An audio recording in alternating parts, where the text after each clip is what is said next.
Welcome back to my second video, and this is what if India went imperial.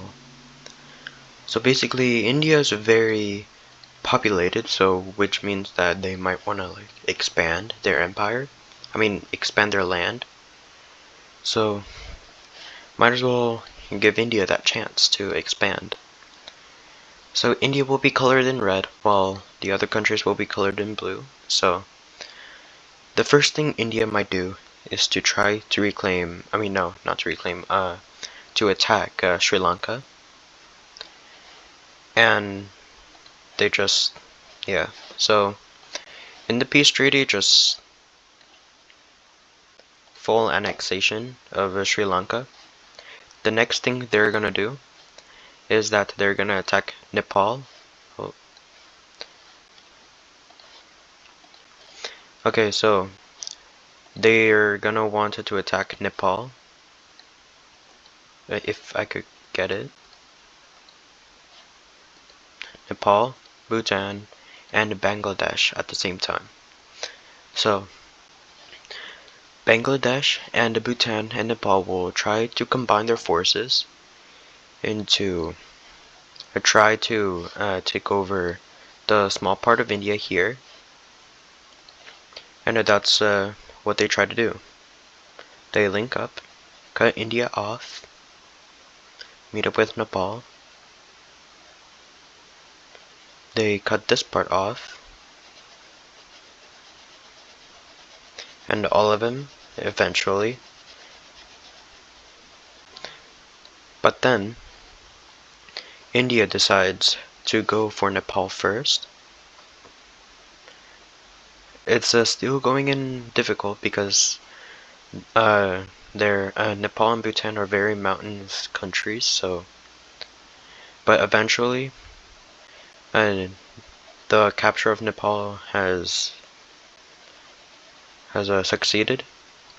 Soon, eventually going back to liberating their part,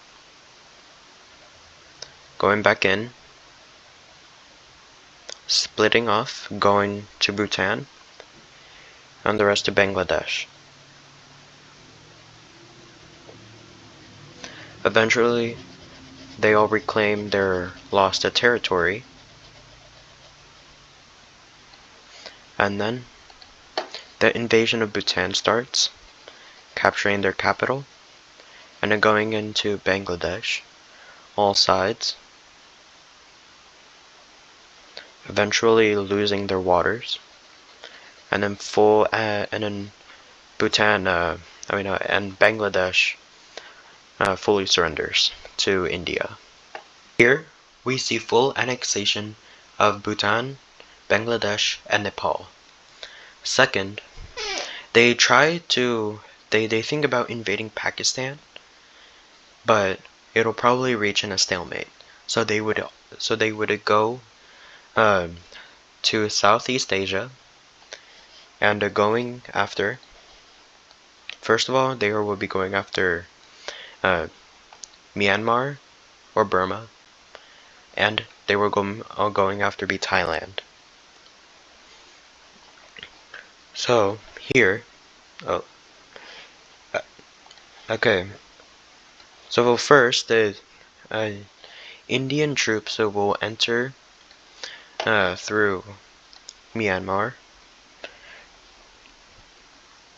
at the top, going through, meeting up with the border with China, soon going south, and then they will reach the waters.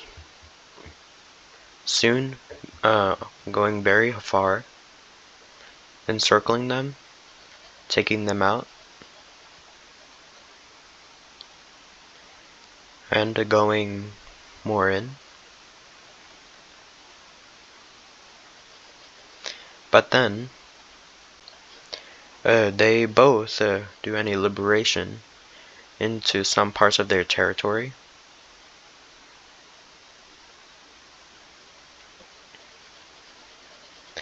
And then they start a small invasion into Indian territory. soon going into Bangladesh. And then they try to encircle, but they are met with Indian troops, pushed back, encircled, and captured.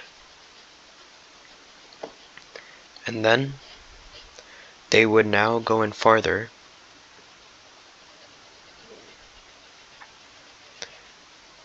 and then soon meeting up with Thailand, going in for a spear,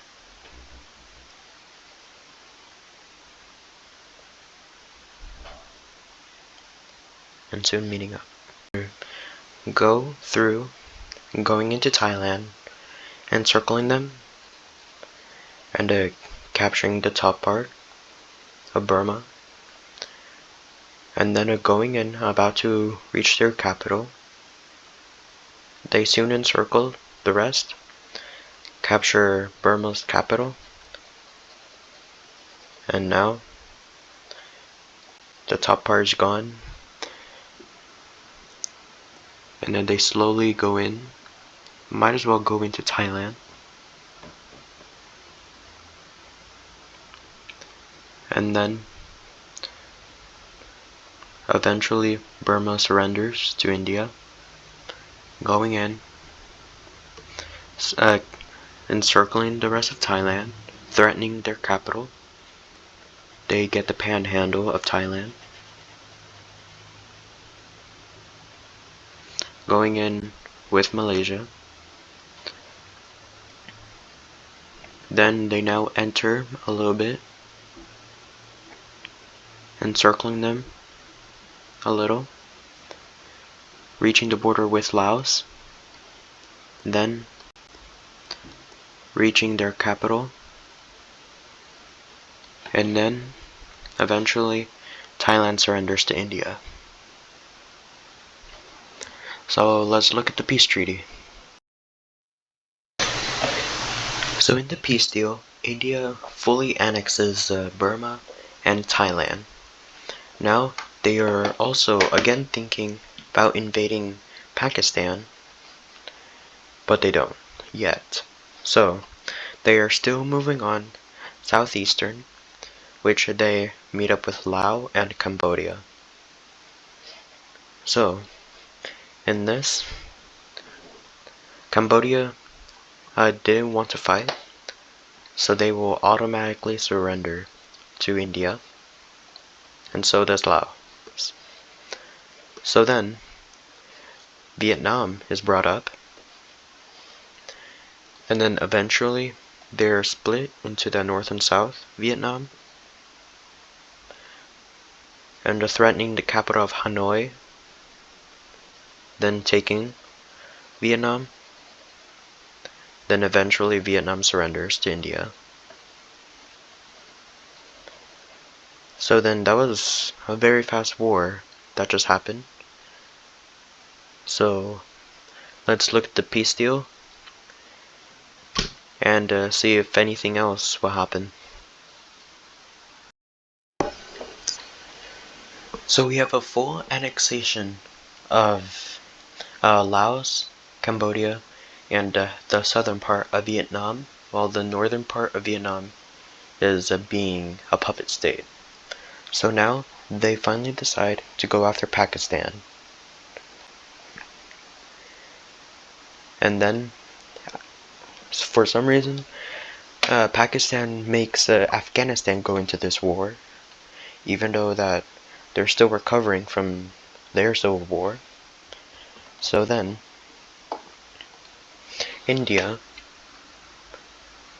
decides to go and try to get their claims of Kashmir, which they do, encircling them, taking it over, and then they soon go up to Afghanistan, taking their panhandle, deciding to go in, but they're still soon to meet a little bit of resistance from the Pakistanis. I think that's what they're called. Probably, I don't know, but somewhere around those. But they still managed to get a little bit of their southern part, soon linking up, taking this part, and then a little bit of liberation happens.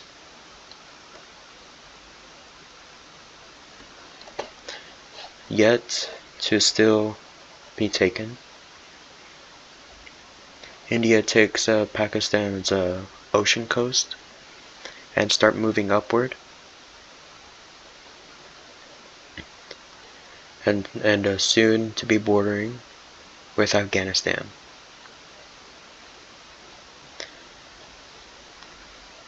Yet still resistance, but then a few years later they finally reach Afghanistan, now bordering with their bordering with Tajikistan, soon to be bordering with Uzbekistan, now Turkmenistan. At this point, both of them should surrender already, but they decided to keep going. And they're faced with more resistance, soon to be split off, and Pakistan regaining their control.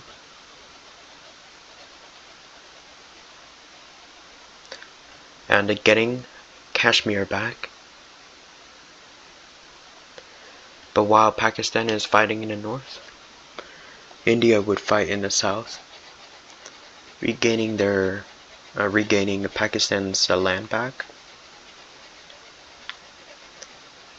and then finally making some solid ground in southern Pakistan and Afghanistan. But then another country decides to go into war, and that is Vietnam in the north. Oh, but basically they're trying to regain some their previous land back, so that's what they do.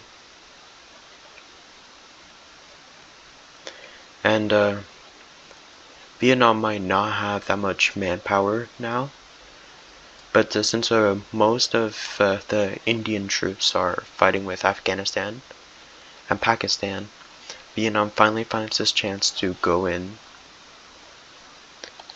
and attack, and that's what they do. Soon to be halted with the Indian troops in the north, so they go down to the south trying to reclaim their lost territory. And they manage to get almost their sea back, but soon they are met with Indian troops. And then now, India regains those land back from Vietnam,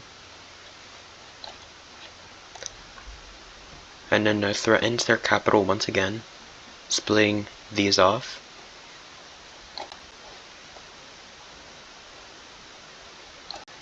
And now, an enter of India to Vietnam, threatening Hanoi, eventually capturing Hanoi.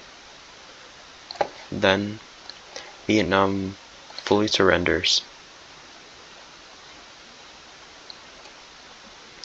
That might look bad, but just go on. And then eventually they meet up with the rest, pushing forward and more due to the manpower of Vietnam. Eventually taking both capitals, splitting them off. And then eventually they surrender. Now that was an interesting war. Now let's look at the peace treaty. So here is the peace treaty with Afghanistan, Pakistan, and North Vietnam, which India punishes Vietnam for betraying them. So now instead of being a puppet state, they would go full-on annexation. And even though Pakistan forced Afghanistan to go into war, India still decides to annex Afghanistan alongside with Pakistan. So then they could go to Iran, but they're still recovering from 3 wars. They could go for Malaysia, but at the same time, it would take a while to cross the ocean. And they could go to China, but they might be a little bit too strong. They could go to Central Asia, but then these 4 would, but then these 5, Kazakhstan, Uzbekistan, Turkmenistan, Kyrgyzstan, and Tajikistan could combine forces all out for India, even though they're still recovering. So I guess India will have to remain like this for their empire, but they managed to get quite a lot of countries into their empire. Afghanistan, Pakistan, Sri Lanka, Nepal, Bhutan, Bangladesh, Burma, Thailand, Laos, Cambodia, and Vietnam. And that's the end for this video, and eventually it will survive to the end of the Indian Empire. So check out the more videos, and I'll see you in the next one.